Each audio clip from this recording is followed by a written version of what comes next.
Федеральная трасса Таврида «За и против». Один из участков шоссе должен пролегать через Мекензиевые горы и село Верхнесадовое. Жители многоквартирных аварийных домов с надеждой ждут строителей, ведь ремонт их жилья власти пообещали сделать только в 2025 году. Они надеются, что их дома, препятствующие строительству трассы, снесут, а им предоставят новое жилье.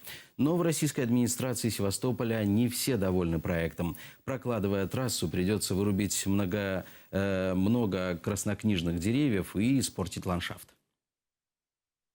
Да пусть бы снесли бы этот дом. Ну, конечно, может быть, переселили бы куда-нибудь получше.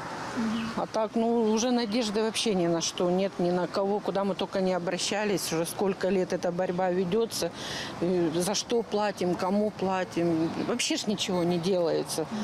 Вот, куда ни зайди, везде вода, везде эти насекомые, скалопендры эти лазят. Если такая трасса будет проходить через Мекензиевые горы, то это будет означать, что строители будут стремиться максимально выровнять эту трассу по ее протяженности. То есть это означает, что они будут ее удешевлять с точки зрения строительства таких элементов, как мосты, эстакады и так далее.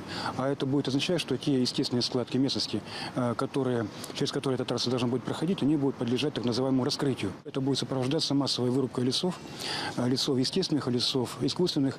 И это признают даже сами разработчики, сами авторы этой идеи, авторы этого проекта. Они говорят, что без массированной вырубки леса мы не обойдемся.